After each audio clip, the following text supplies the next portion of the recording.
ये जिम्मेदारी मैं समझता हूँ सबसे बड़ी वकीलों की है कि किसानों के अधिकारों की रक्षा भी हम करेंगे अदालतों के थ्रू और सड़क पे आके भी अगर जरूरत पड़ी।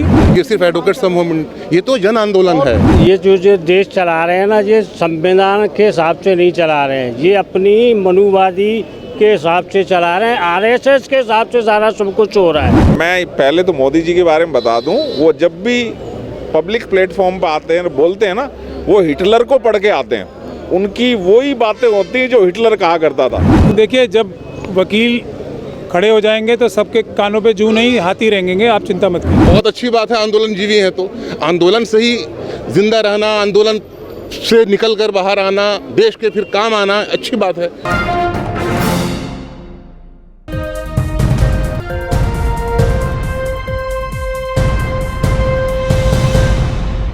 आज़ाद भारत में जिस तरीके से वकीलों पर भी हमला हो रहा है, ये मोदी सरकार के लिए एक बहुत गंभीर सवाल उठता खड़ा होता है। जिस तरीके से महमूद पराचा पर हमला हुआ, प्रशांत भूषण पर कार्रवाई की, ये बहुत सारे सवाल खड़े करता है। आज वकीलों ने मार्च का कॉल दिया है। मेरे साथ महमूद पराचा हैं बातचीत के लिए। मार्च के कॉल से क्या लग रहा है, सरकार पर जू रेंगेगी?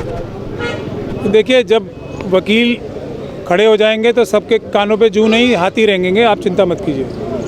अब जब सब तरफ अन्याय फैलाया जा रहा है, किसानों के ऊपर जुल्म ढाए जा रहे हैं, देश की मजलूम जनता पे, गरीबों पे, सब पे अत्याचार किए जा रहे हैं, इसकी ही वजह यह है कि इन सब पे अत्याचार जब भी हो सकते हैं जबकि बार को कमज़ोर किया जा सके, जबकि वकीलों को कमज़ोर किया जा सके। क्योंकि अगर वकील मजबूत होंगे तो जन आंदोलनों की ज़रूरत ही नहीं पड़ेगी। कोर्ट के प्रभाव से ही, कोर्ट के ऑर्डर से ही सारी समस्याएँ समाधान हो जाएगा।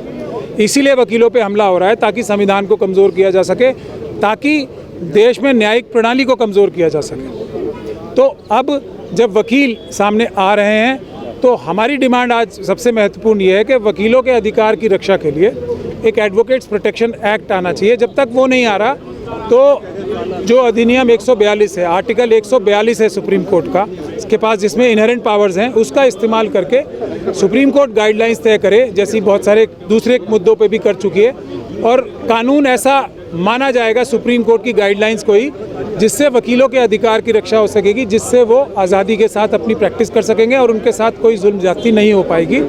तो मैं ये समझता हूँ उससे न्यायिक व्यवस्था भी सुधरेगी और बाबा साहब डॉक्टर भीमराव अम्बेडकर का संविधान भी बचेगा, जो कि आज खतरे में है। आज खतरे में संविधान कैसे है? सरकार तो राजहित में, देश हित में काम करने की बात करती है। देखिए, बात करना अलग बात होती है और काम करना अलग बात होती है। इसमें ज़मीन आसमान का फ़र्क होता है।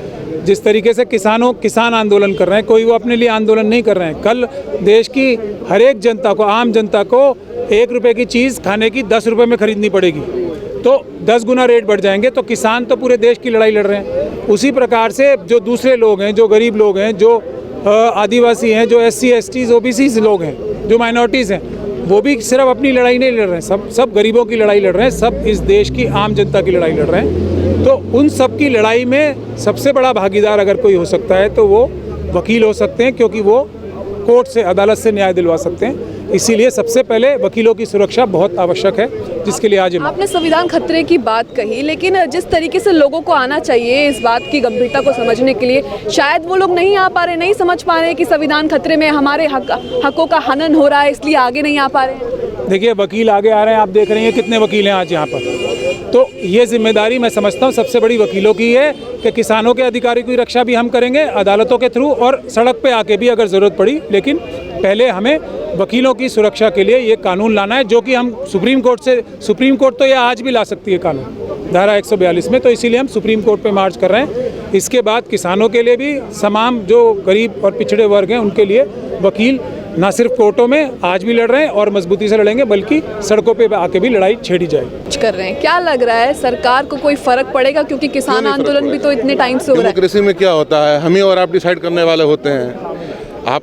फ़र्क तो पड़ेगा, और इस फ़र्क पड़ने की चिंता सभी को है, तभी आप यहाँ पर आई हैं, मुझसे इंटरव्यू भी ले रही हैं, और आप फ़र्क डाल रही हैं। आप लोग फ़र्क डालेंगी। और बता दूँ, ये सिर्फ एडवोकेट समूह, ये तो जन आंदोलन है। लेकिन जन आंदोलन का रूप हम लोग इसलिए नहीं ले रहे हैं कि कम एफर्ट में वकील बिरादरी ही, चूँकि वकील बिरादरी जब मजबूत हो जाएगी तो जन आंदोलन बनाने की ज़रूरत नहीं। जन आंदोलन यूँ है कि जब एक क्लाइंट आता है वकील के पास, उसकी प्राइवेसी उसके बीच होती है। आप भी आएंगी तो आपके साथ हमारी कुछ प्राइवेसी होगी।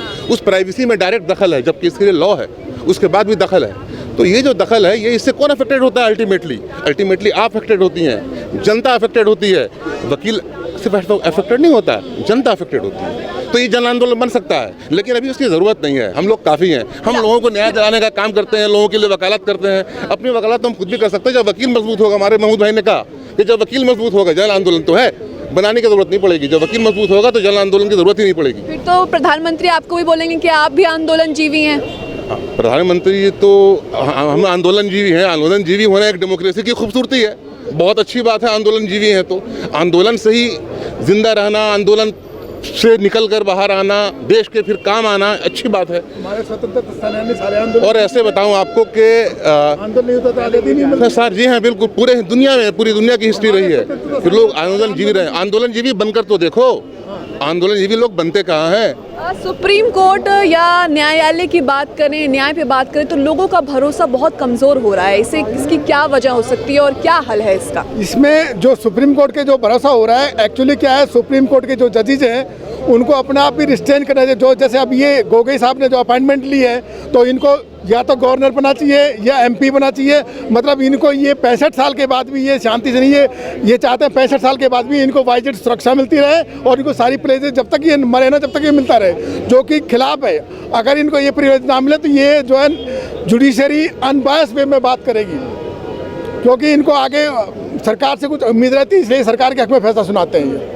अभी सर महुआ मोइत्रा TMC से सांसद रही हैं, अभी लोकसभा में उन्होंने रंजन गोगोई को लेकर स्पीच दी। बहुत अच्छा बोला। क्या समझ रहे हैं आप उससे? जब आपने सुनी तो क्या सोचा, क्या लगा? मैं पहले तो मोदी जी के बारे में बता दूं, वो जब भी पब्लिक प्लेटफॉर्म पे आते हैं, बोलते हैं ना, वो हिटलर को पढ़ के आते हैं। उनकी वही बातें होती हैं जो हिटलर कहा करता था कि सपने दिखाओ जाओ, दो मत कुछ भी।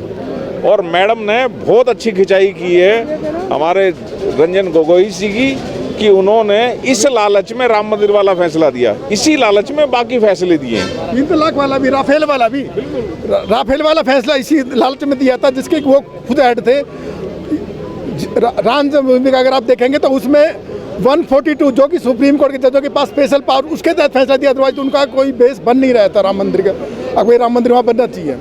दूसरा, राफेल के मिनिस्ट्री ऑफ डिफेंस से डॉक्यूमेंट गायब हो जाते हैं, सुप्रीम कोर्ट चुप रहती है, जो कि बहुत सेंसिटिव मामला है। अभी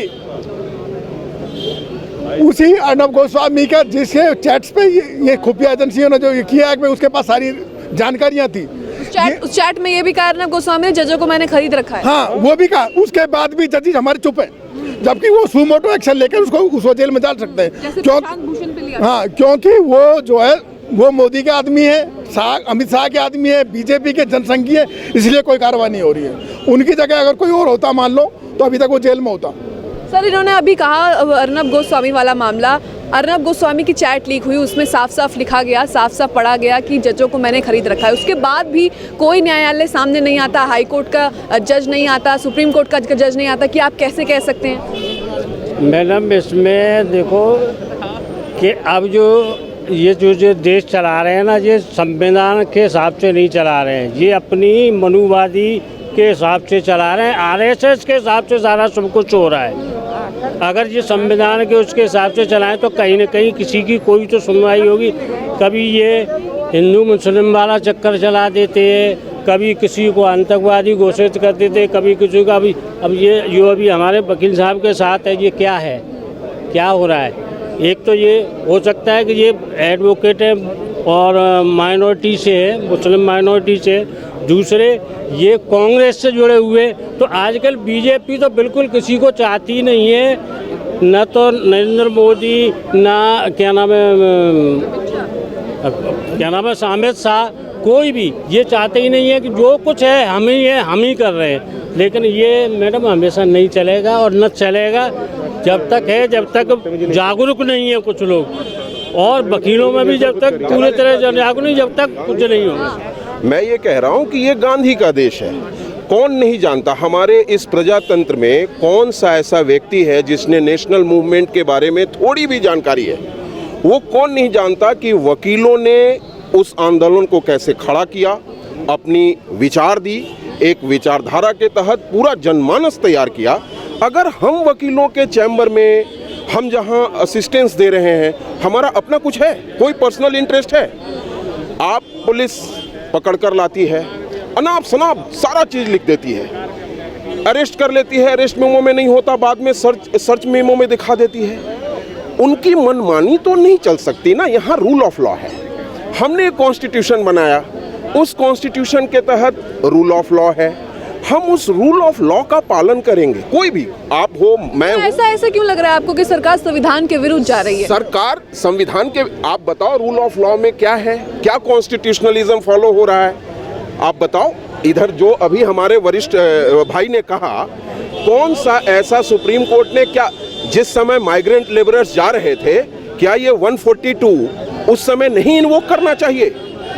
जो 32 है फंडामेंटल राइट है, राइट टू लाइफ। आप कह रहे हो कि right to life with dignity है, आपको उस समय सड़कों पे डिग्निटी दिखाई दे रही थी? सभी अहम खबरों के लिए न्यूज़ MX को सब्सक्राइब करें, साथ ही बेल आइकॉन को जरूर दबाएं।